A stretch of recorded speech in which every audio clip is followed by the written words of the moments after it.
Entonces,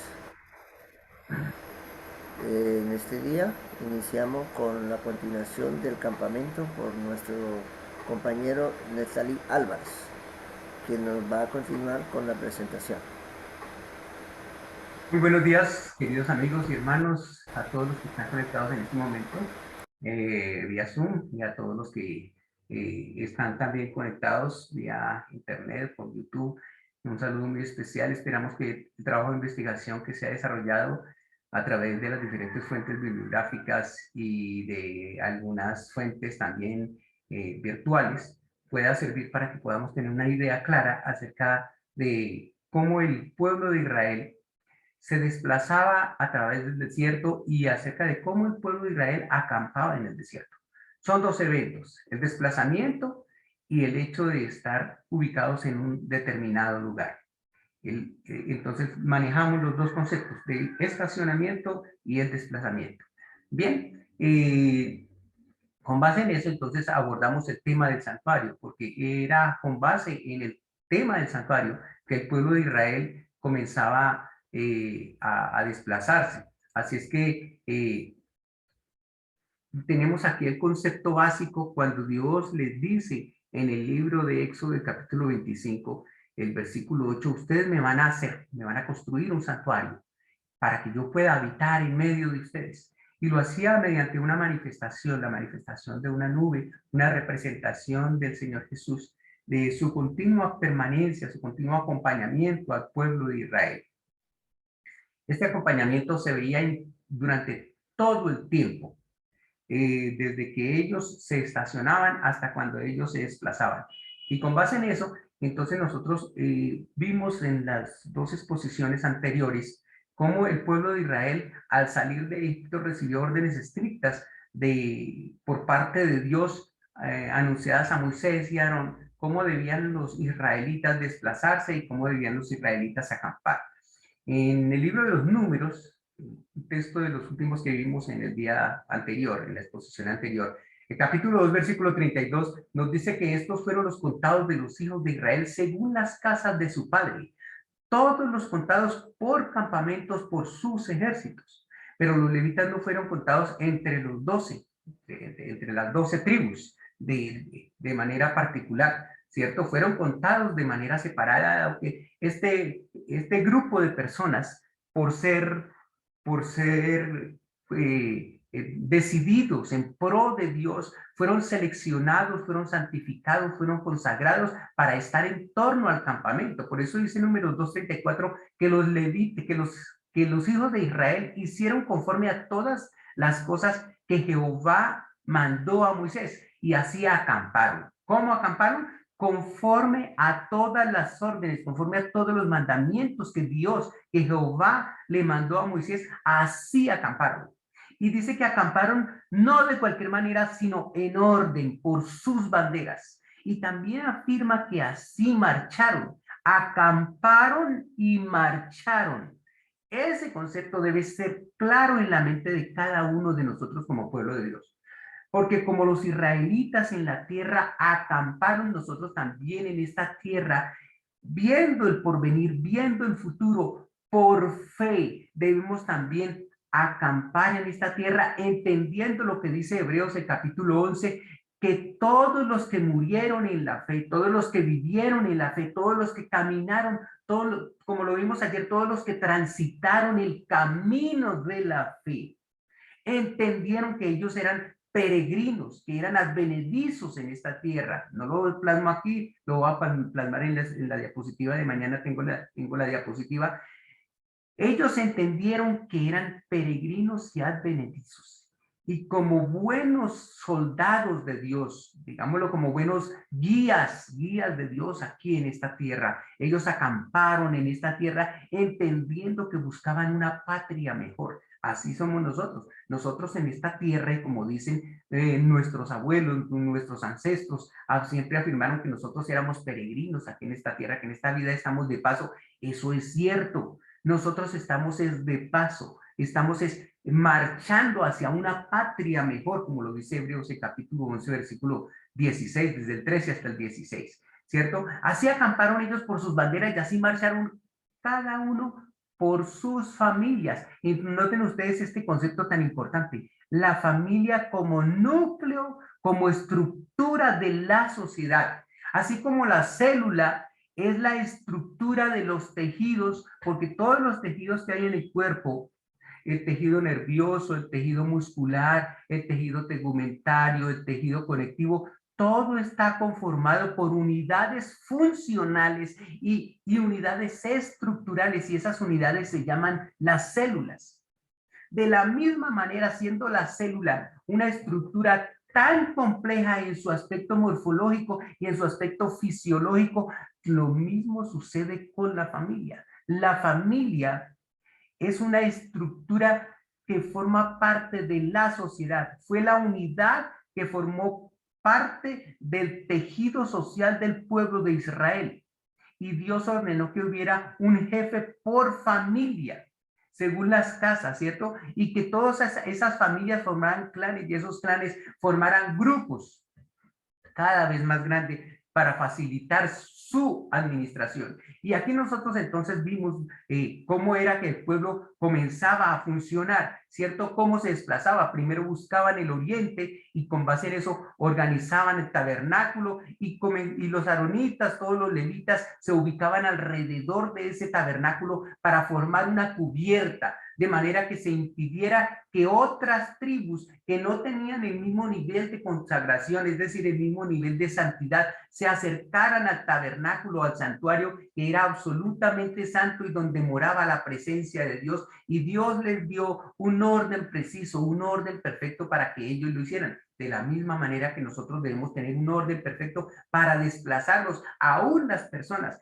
a quienes nosotros les hablamos acerca de las cosas de Dios deben tener un orden perfecto y debemos organizarlos, enseñarles a que formen parte del pueblo de Dios, cada uno formando parte de los grupos pequeños, miren, grupos de 10. Esos grupos de 10 forman estructuras de 50, de 5 grupos, y esos grupos forman estructuras de centenas, de 100 y estructuras de millares. De esa manera el pueblo de Dios también se encuentra organizado, así como el pueblo de Israel se encontraba organizado en la antigüedad, ¿cierto?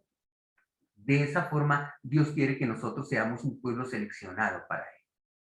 Aún la grande multitud, ¿cierto? Y nosotros vimos cómo estaba formada esa multitud, ¿cierto? Esa multitud que debía estar fuera del campamento junto con las personas contaminadas por diferentes niveles y tipos de contaminación, como la lepra, el semen, los cadáveres, ¿cierto? Y diferentes pecados como la rebeldía. Entonces debían estar fuera del campamento de Israel. Y aquí quedamos, en esta diapositiva quedamos ayer, es cierto, donde los levitas eran los primeros que se establecían alrededor del santuario, formando esa cubierta para formar un tejido de santidad alrededor del santuario del Señor, ¿cierto? Personas que habían sido consagradas, dedicadas con ese propósito. Y después las tribus, el pueblo de Israel, que era un pueblo también santo, ¿cierto? Con diferentes niveles de santidad, pero al que Dios consideraba en su misericordia cierto lapsus, cierta elasticidad, no porque Dios quisiera considerarlo así, sino porque Dios entendía que el pueblo de Israel era, a pesar de haber sido apartado, haber sido separado, era un pueblo que tenía también sus hierros, tenían sus desaciertos. Entonces, seleccionó a un grupo que fuera dedicado todo el tiempo. Escuchen bien, mire, los levitas, ellos no tenían salario. Luego lo vamos a hablar cuando veamos el carácter de los 144,000. Los levitas, ellos no tenían salario. Se les dio cierto lugar para habitar alrededor del templo y ciertas ciudades para habitar alrededor del templo, pero no tenían salario ni debían dedicarse a labores seculares. ¿De qué vivían? Vivían del diezmo, vivían de los diezmos, de lo que recolectaban del pueblo de Israel, ¿cierto? Por esa razón ellos fueron dedicados o consagrados o establecidos como un pueblo santo, como un pueblo de Kadosh Ani, como el pueblo que se dedicaba únicamente a cuidar los intereses y las cosas de Dios. Hoy en día sucede algo similar con el cuerpo ministerial, con los pastores, ¿cierto? Ellos no reciben un salario secular, sino el salario que reciben es de los diezmos de las demás tribus. Así debemos nosotros entender que el sistema del diezmo es un plan perfectamente organizado por Dios para sostener el ministerio. Y entonces después nosotros veíamos la grande muchedumbre, ¿cierto? De todas las razas, como representativa de todas las razas de la tierra, las tres grandes, como una representación de los tres hijos de Noé, de Sem, los semitas, de Cam, los egipcios, y de Jafet, los hicsos, ¿cierto? Y toda la unión de estos entonces forma el grupo de lo que conocemos con el nombre de la gran muchedumbre. Muy bien, y después entonces se encontraban los contaminados con diferentes afectaciones, con diferentes tipos de contaminación, y se encontraban los animales. Y hoy empezamos entonces el tema del orden de marcha. Ellos no acampaban, no se organizaban y después salían como forajidos, de manera desordenada, sino que tenían una orden de marcha muy particular. Y para eso, mis queridos hermanos, los invito a que ustedes busquen y tengan como referencia el libro de los números, pero hoy vamos a ver varios capítulos, el capítulo 1, capítulo 2, el capítulo 9, el capítulo 10. Y hasta y de pronto una partecita del capítulo 11. En el capítulo 9 de los números, el versículo 15 al 16 dice lo siguiente: el día que el tabernáculo fue erigido, o sea, fue levantado, la nube cubrió el tabernáculo. Y nosotros sabemos qué simbolizaba la nube, ¿cierto? Cubrió el tabernáculo sobre la tienda del testimonio, y a la tarde había sobre el tabernáculo una apariencia de fuego hasta la mañana. Así sucedía continuamente.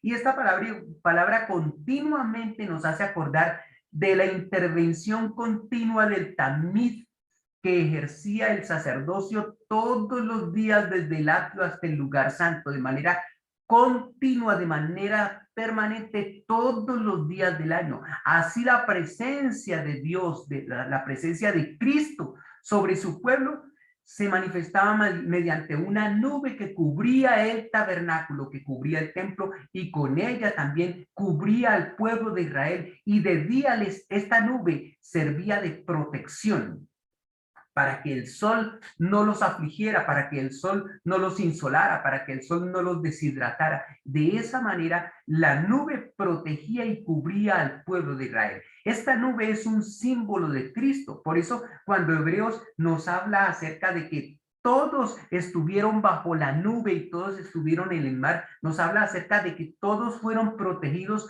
por esa estructura divina que estaba cubriéndonos. Por Jesús. Lo mismo sucede con cada uno de nosotros. Todos los días, aunque no lo entendamos, aunque no lo percibamos, aunque nosotros seamos indiferentes, aunque seamos pecadores, aunque seamos rebeldes a Dios, estamos recibiendo la protección de esa nube, de la nube de Jesús, todo el tiempo. Si no fuera por esa protección, hermanos, nuestros pecados ya nos habían llevado a la destrucción.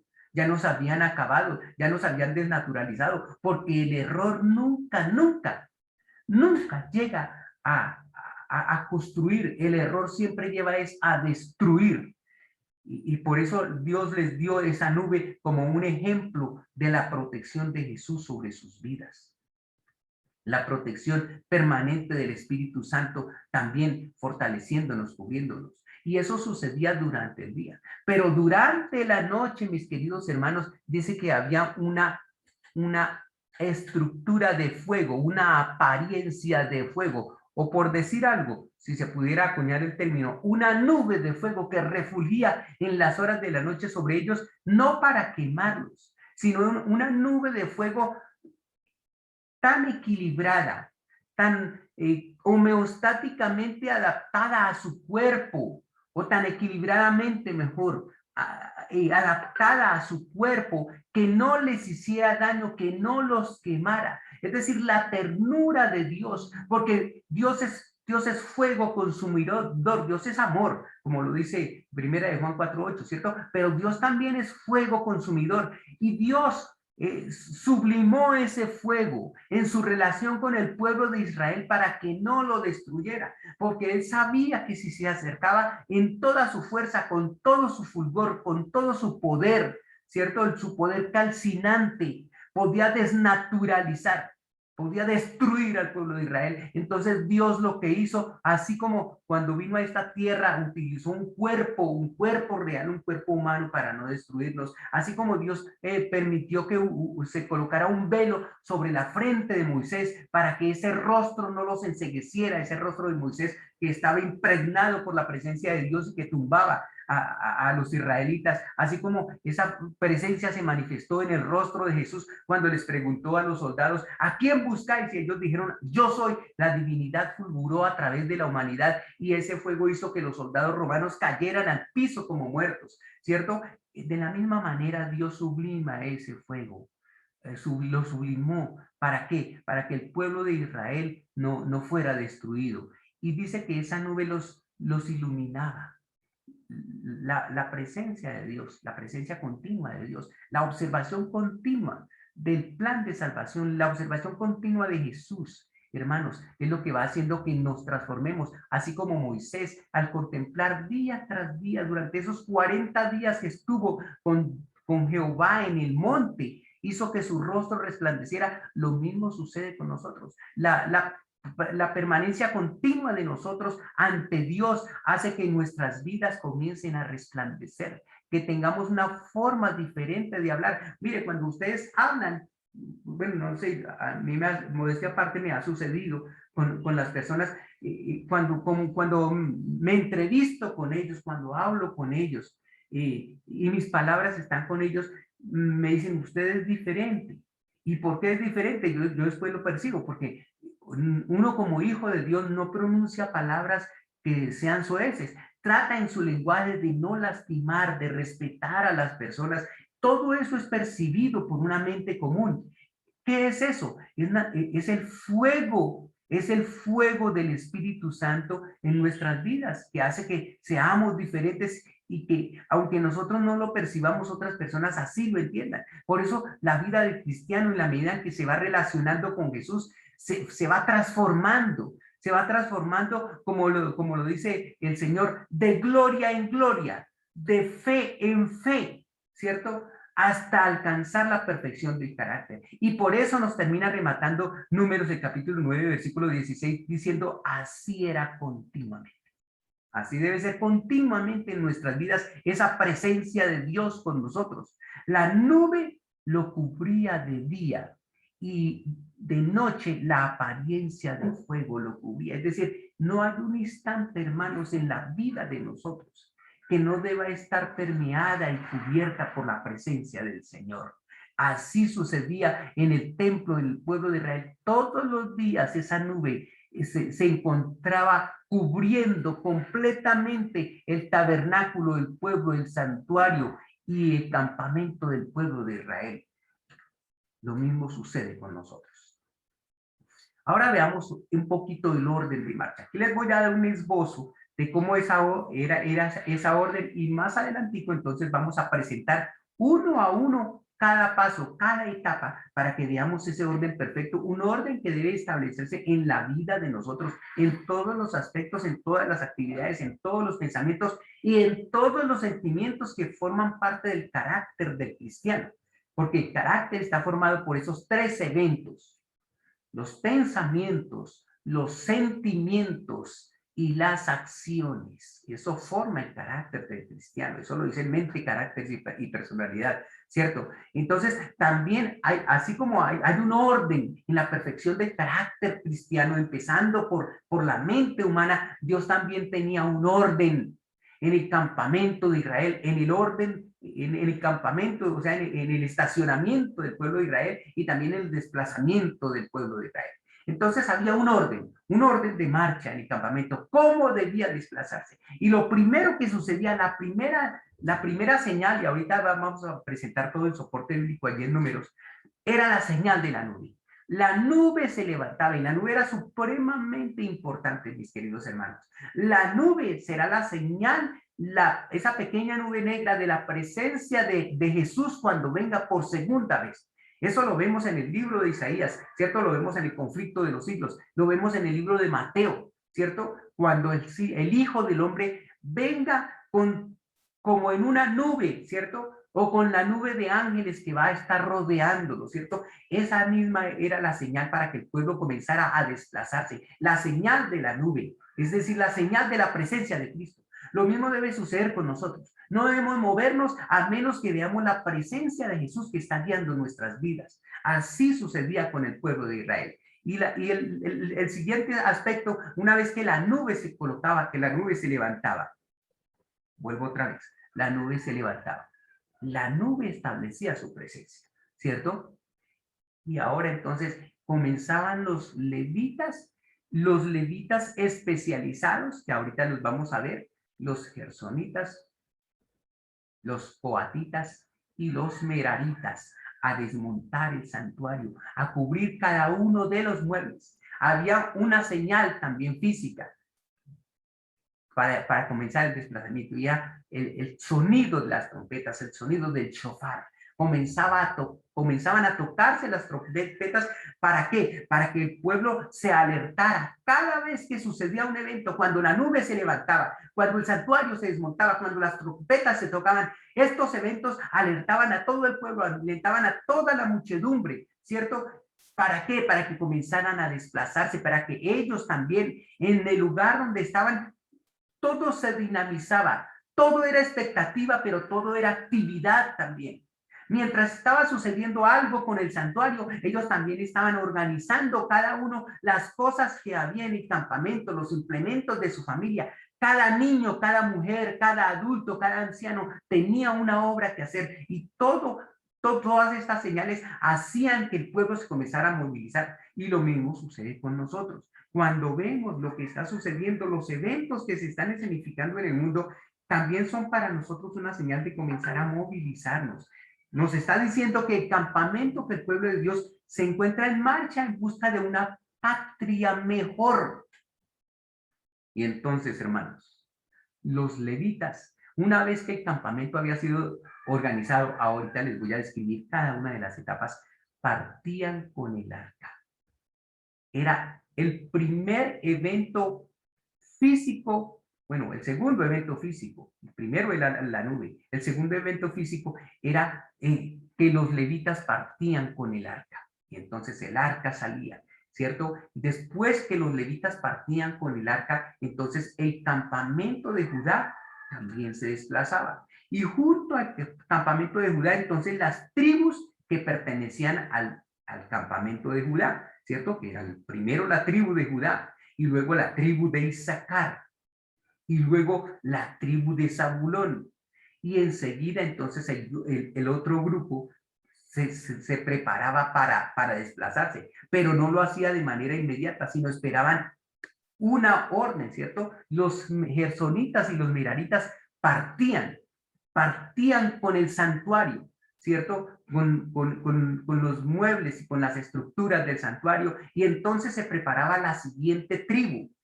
Como la siguiente tribu no sabía exactamente en qué momento gersonitas y meraritas organizaban el santuario y partían. Entonces se les daba una señal. Era un son de trompetas, un sonido de trompetas, ¿cierto? ¿Cómo nos acuerda esto, hermanos? Este son de trompetas, tanto antes de que partiera el arca como después que partiera el santuario, para que nosotros también entendamos la señal de las trompetas que aparecen en el libro de Apocalipsis, ¿cierto? Como una advertencia que nosotros estamos preparándonos para partir. Cuando estudiamos el Apocalipsis, mis queridos amigos y hermanos, y vemos el toque de las trompetas, que se refiere a eventos militares, nos está mostrando que estamos en una guerra, que estamos en desplazamiento y que debemos organizar todas nuestras cosas y organizar a quienes van a partir con nosotros. ¿Para qué? Para que se dispongan a salir, ¿cierto? Y entonces el campamento de Rubén partía. Y con el campamento de Rubén partían todas las tribus que estaban relacionadas con el campamento de Rubén, que eran Simeón y era Gad. Y estas 3 tribus partían a continuación. Y entonces vamos viendo una forma que veían los amonitas y veían los, las tribus pertenecientes a Esaú, los edomitas, ¿cierto? Y todas las tribus que estaban en el desierto, todos los pueblos que estaban en el desierto, veían este espectáculo de desplazamiento del pueblo de Dios a través del desierto. Y entonces, después de eso, una vez que partía Rubén, el campamento de Rubén con las tribus que le pertenecían, partían los coatitas con el mobiliario del santuario, ¿cierto? Y enseguida el campamento de Efraín también lo hacía, también partía, ¿cierto? De la misma manera y en el mismo orden. Así como acampaban, así se desplazaban. Entonces primero salía la tribu líder, la que llevaba la bandera, Efraín, y a continuación la tribu que estaba a su derecha, y luego la tribu que estaba a su izquierda. Y finalmente, mis queridos hermanos y amigos, partía el campamento de Dan, ¿cierto? La tribu que le pertenecía y las tribus anexas, las tribus que se encontraban relacionadas con este campamento, que eran Aser a su derecha y finalmente Neftalí a su izquierda. Era la última tribu en desplazarse, ¿cierto? La primera era Judá y la última era la tribu de Neftalí. Así es que ese era el orden de marcha. Y finalmente partía la gran muchedumbre, ¿cierto? Muy bien. En el libro de los números, el capítulo 9 y el versículo 17, entonces comienza a darnos o a hacernos una descripción de ese desplazamiento.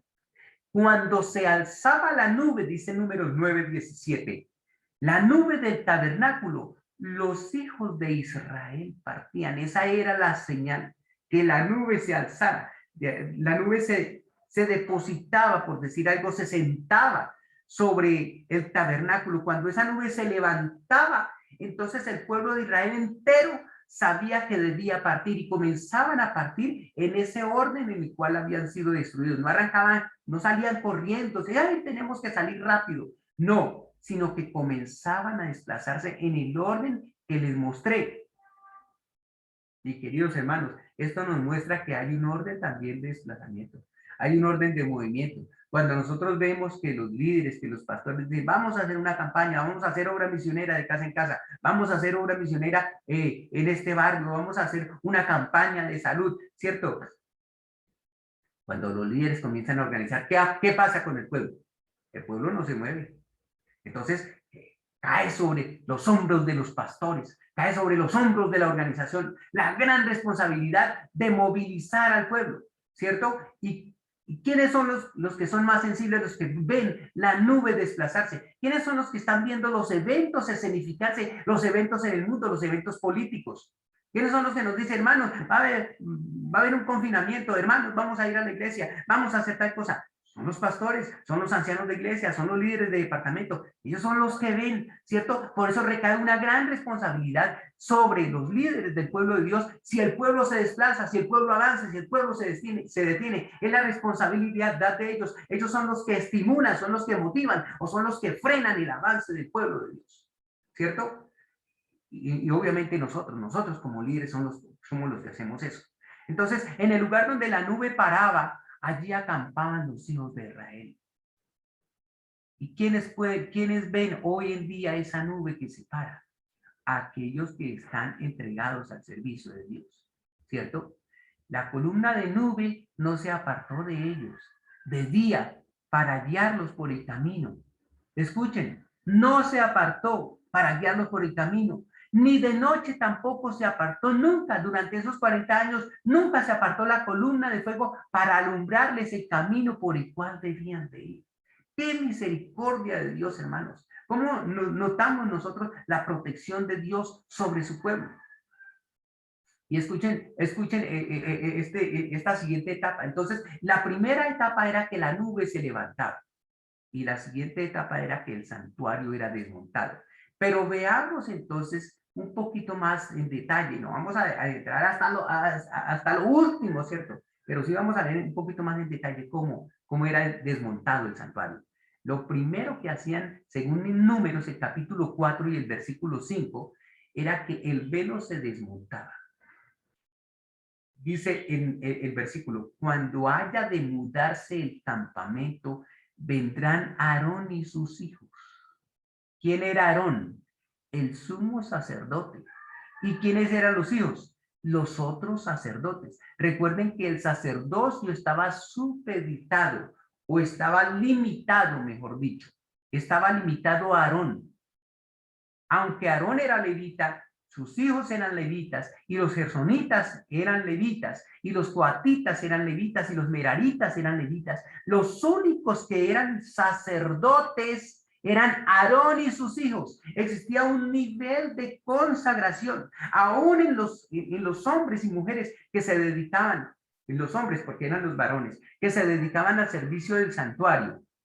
Había un grado, un nivel de entrega, un nivel de consagración. Es decir, Aarón y sus hijos eran las personas más conectadas o relacionadas más íntimamente con las cosas del santuario. Ellos eran los encargados de desarmar especialmente el velo. Escuchen bien, todos los muebles, todos los instrumentos y todas las cosas relacionadas con la presencia directa de Dios estaba supeditada a la manipulación exclusiva de Aarón y de sus hijos. Los otros levitas no podían tocar estas cosas santas. Solo los sacerdotes podían llegar a estar relacionados y a tocar el velo y a tocar el arca del testimonio. Estos muebles, estos instrumentos y las cosas santas. Pues bien, aquí nos muestra que el velo era desmontada y el arca entonces, después que se tomaba el velo, el arca era cubierta. Entonces la nube se desmontaba, se montaba, se subía, se alzaba. Luego el velo era desmontado, el santuario se comenzaba a desmontar por el velo y el arca era cubierta. Nos dice el versículo 5, números 4, 5. Cubrirán con él. ¿Cuál es él? Él es el velo. Con el velo, con ese velo que separaba el lugar santo del lugar santísimo, cubrirían el arca, así como el velo separaba el lugar santo de la vista de cualquier sacerdote, de cualquier persona que pudiera estar allí en el lugar santo, separaba el lugar santo del lugar santísimo. De la misma manera, el velo cubría directamente el arca. Era el material que estaba en relación directa con el arca, que tocaba el arca. Una cosa santísima para otra cosa santísima. Y después dice, pondrían sobre ella, ya sobre el velo, entonces pondrían la cubierta de pieles de tejones y extenderían encima un paño todo de azul y le pondrían sus varas. Escuchen bien, todo esto tenía un protocolo muy particular. No podía el arca exponerse de manera directa, sino que se le colocaba el velo. Y encima del velo, hermanos, encima del velo, entonces se colocaba esta cubierta de pieles. La cubierta de pieles aparecía en segundo lugar, ¿cierto? Se colocaba esa cubierta de pieles sobre el velo. Aquí estaba el velo, se colocaba la cubierta de pieles de tejones y encima de esta cubierta de pieles de tejones se colocaba un paño azul. Y hermanos, todo esto era supremamente significativo porque representaba a Cristo. El arca representaba a Cristo. Cuando vino en su desplazamiento, si nosotros vemos, aunque Jesús era el Rey de los reyes y el Señor de los señores, Jesús cubrió su divinidad, queridos hermanos. Se rebajó. Dice en el libro de Filipenses que no estimó por usurpación Jesús ser igual a Dios, ¿cierto? Sino que antes se anonadó a sí mismo, cubrió esta divinidad, la cubrió, descendió a un nivel de un querubín, de un ser creado, ¿cierto? Al de un ángel, se humilló más todavía, descendió a esta tierra, ¿cierto? Y por eso nos muestra que tenía un paño, una piel de tejón. Tejón es un animal que vive en el desierto, hermanos. Es un animal supremamente agresivo es muy fuerte, ¿cierto? Pero lo que es significativo es que la piel de este animal es demasiado resistente. Es tan resistente la piel del tejón, hermanos, y la fiereza del tejón, que se evidencia que él se enfrenta a fieras a animales mucho mayores que él, animales más grandes, ¿cierto? Cuando Jesús vino a esta tierra tuvo que enfrentarse a las potencias del mundo, a las potencias de la tierra. Y al cubrir su divinidad con humanidad, Jesús nos evidenció parte del secreto del plan de salvación.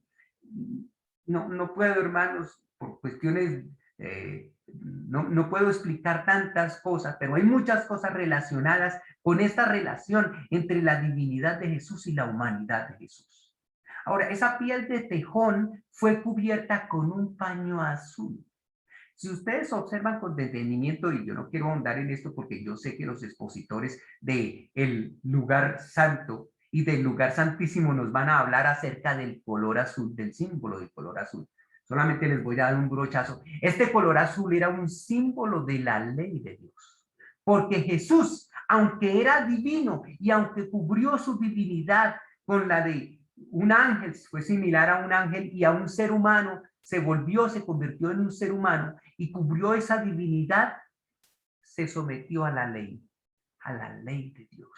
Todo esto es muy significativo, hermanos, y vale la pena que cuando entremos a esa parte de la explicación de los colores en el lugar santo, porque eso lo vamos a ver ya en el santuario, entonces lo entendamos. Así es que esto no era al azar, de que el arca se tapara con el velo y después con pieles de tejones y después con el paño azul. No, eso no era al azar, eso tenía una razón de ser, un orden y una enseñanza para que nosotros como pueblo de Dios entendiéramos el gran sacrificio que hizo la deidad, que hizo el Elohim, ¿cierto? Con la raza humana, a fin de alcanzarla y de salvar el abismo de separación que existía entre la divinidad y la humanidad. ¿Cuántas cosas hizo el cielo para podernos alcanzar? Pues bien, entonces cuando se cubría el arca, se dice que le pondrían unas varas, unas parihuelas, ¿cierto? Dice en la versión, dice el texto Éxodo capítulo 24, 14 y 15 lo siguiente. Dice, y meterás las varas por los anillos a los lados del arca para llevar el arca con ellas. Las varas quedarán en los anillos del arca y no se quitarán de ella. Las varas, a su vez, hermanos, separaban el contacto directo del arca, aunque eran los sacerdotes los que transportaban el arca, pero separaba el contacto directo del arca con el mismo sacerdote. Por eso dice la orden, no se quitarán las varas de ella. Es decir, el arca no se podía manipular por los sacerdotes que la transportaban de manera directa tampoco, ¿cierto? Sino que se debía establecer un elemento, un instrumento para poder transportar el arca. Y ese instrumento eran las varas, ¿cierto? También en esto existe una enseñanza, ¿cierto? Aunque el texto lo omite, es evidente que los sacerdotes quitaban las varas para poder cubrir el arca completamente. Eso era en el estadio inicial del arca. Y ellos quitaban las varas, cubrían el arca y luego que el arca quedaba cubierta, entonces volvían a colocar las varas. Y este era más o menos la forma como se hacía o se ejecutaba esa acción, ¿cierto? Entonces el arca se cubría y se volvían a colocar, se colocaban las varas cada vez que el arca era transportada. Muy bien. Y escuchen bien este pequeño detalle. No lo menciona en el texto, pero es un análisis, ¿cierto? Nos lleva a concluir o a deducir más bien que aunque era la nube y no era el arca la que dirigía el campamento de sus viajes, el arca siempre iba a la cabeza del campamento, es decir, en la parte de abajo, el arca era la que encabezaba el desplazamiento, y en la parte de arriba se veía la nube que estaba cubriendo ese campamento.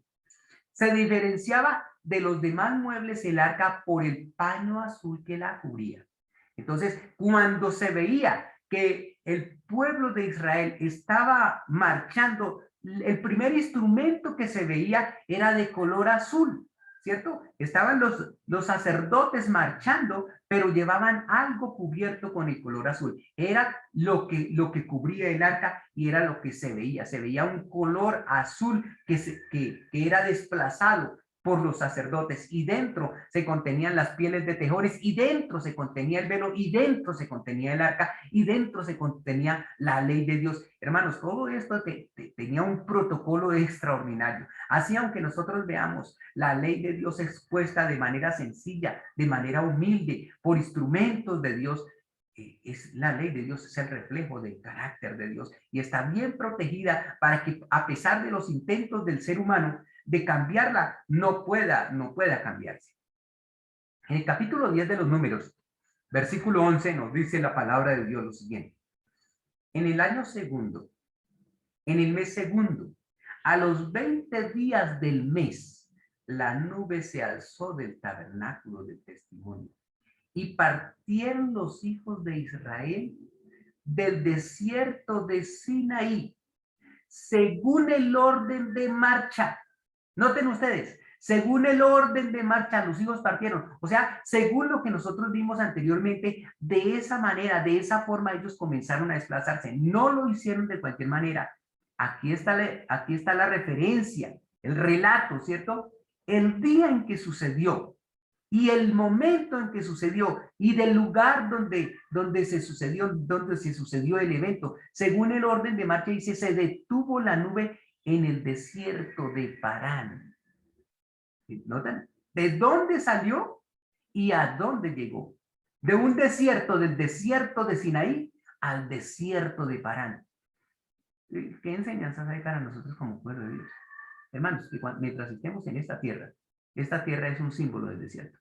Cuando nosotros vemos en el libro de Apocalipsis que la mujer huyó al desierto,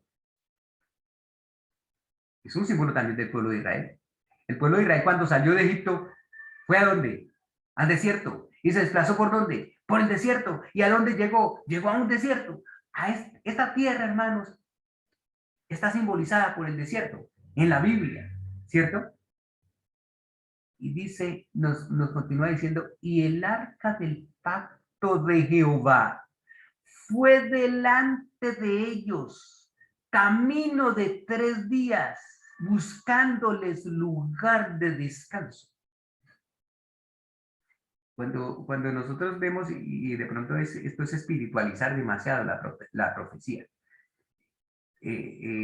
la bestia, el cuerno pequeño, ha gobernado el mundo durante un poquito más de 3 días, de 3 días y medio, ¿cierto?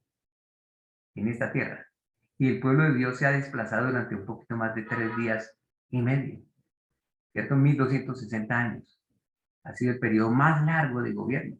Es insignificante. Los 500 años y los 200 años que llevamos después es prácticamente insignificante, ¿cierto?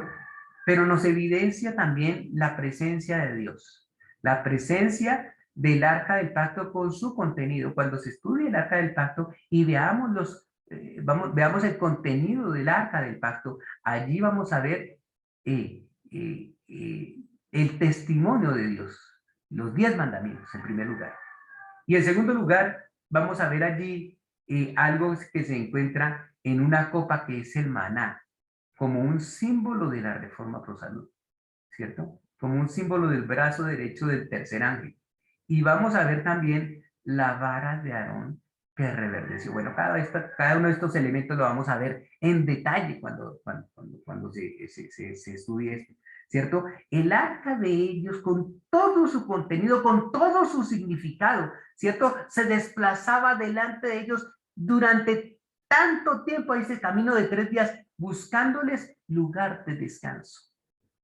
¿Cuál es el lugar de descanso? Jesús. Jesús es nuestro descanso. Lo hemos venido estudiando durante este trimestre. Realmente Jesús es nuestro descanso. El sábado ha sido dado para que nosotros obtengamos descanso, pero Dios siempre ha buscado el descanso para el pueblo suyo, para el pueblo que le sigue, ¿cierto? Y ese era el desplazamiento que nosotros veíamos, ese es el desplazamiento que nosotros vemos. Vemos que delante de nosotros va Dios guiándonos. ¿Con qué? Con sus indicaciones, con sus guías, ¿cierto? ¿Y quiénes son los que están desplazándose con todas estas guías de Dios? Los sacerdotes, los líderes del pueblo de Dios. Dios siempre ha tenido un grupo selecto, un grupo que le sigue, un pueblo que se dedica, ¿cierto?, a llevar el arca y a dirigir al pueblo de Dios. Qué gran responsabilidad, ¿cierto? Vamos a ver unos conceptos básicos antes de continuar adelante.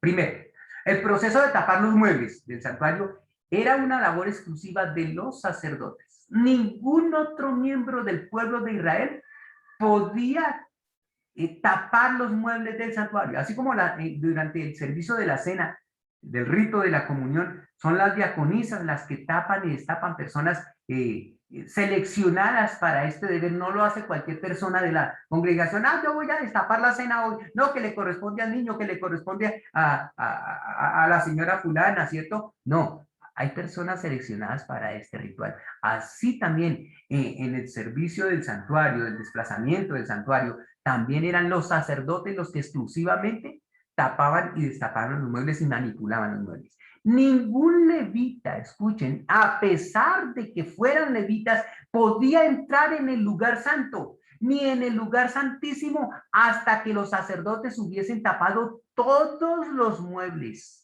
Es decir, los muebles santos no podían quedar expuestos a la vista de cualquier miembro del pueblo de Israel, ni siquiera, escuchen bien hermanos, ni siquiera de los levitas. Se requería un grado de consagración, de entrega, de relación con Dios particular. Era un grado de selectividad para que no hubiera ira, como lo veíamos en la lección anterior, sobre el pueblo de Dios.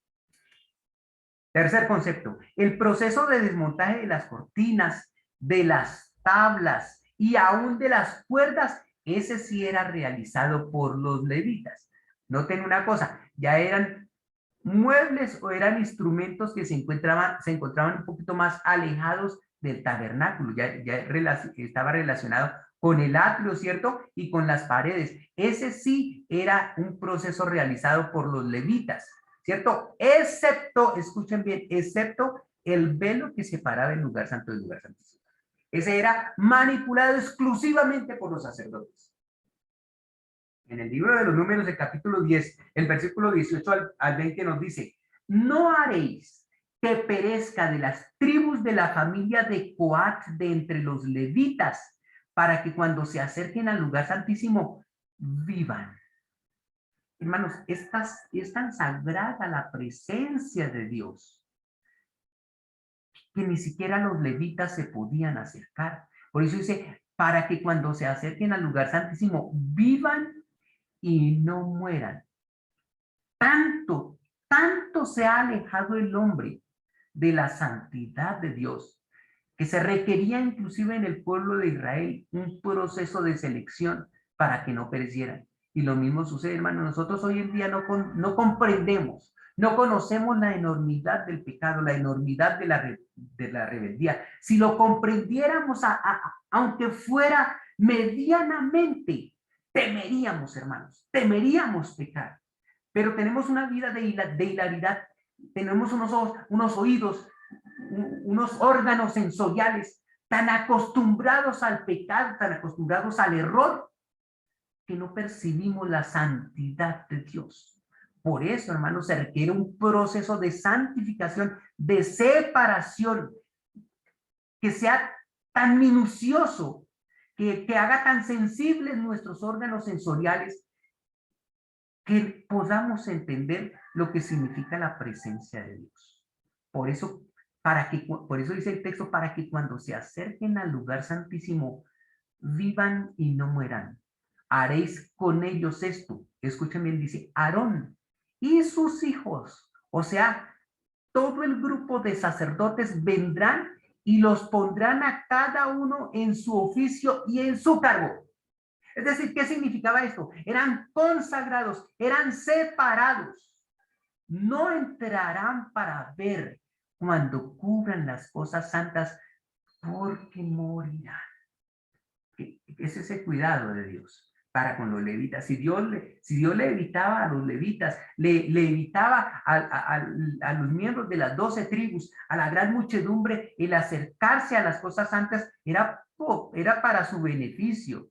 No era un capricho de la divinidad, sino era para evitarles la muerte, porque el ser humano, en la medida en que se ha alejado de Dios, ha sido tan sensible también a la presencia de Dios, que perece, que muere ante la presencia de Dios. Por eso, hermanos, Dios nos está pidiendo que cuando Cristo aparezca y nosotros nos acerquemos a Él, debemos tener un proceso de transformación, no solamente espiritual, sino material. Debemos separarnos de cuanta cosa contamine. Por eso Dios nos desea llevarnos al campo, desea llevarnos al monte, separarnos del mundo, separarnos de las ciudades, para hacer con nosotros un proceso de santificación, de perfeccionamiento.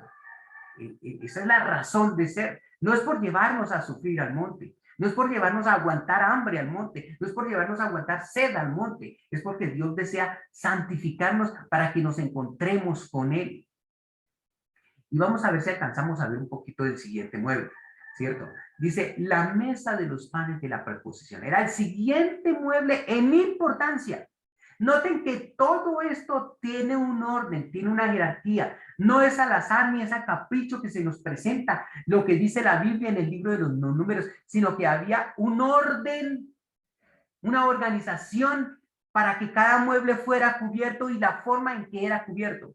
La mesa del pan de la proposición era cubierta. En Números, el capítulo 4 y el versículo 7 nos dice, y no existe ningún otro mueble en todo el santuario que fuera así. Lo que nos describe acerca de los panes de la proposición eran los panes ácimos, los panes sin levadura. En Números, el capítulo 4, el versículo 7, nos lo dice y comienza a exponernos. Dice la palabra de Dios, sobre la mesa de la proposición extenderán un paño azul. Símbolo del color azul, el símbolo de la ley de Dios. Y pondrán sobre ella las escudillas.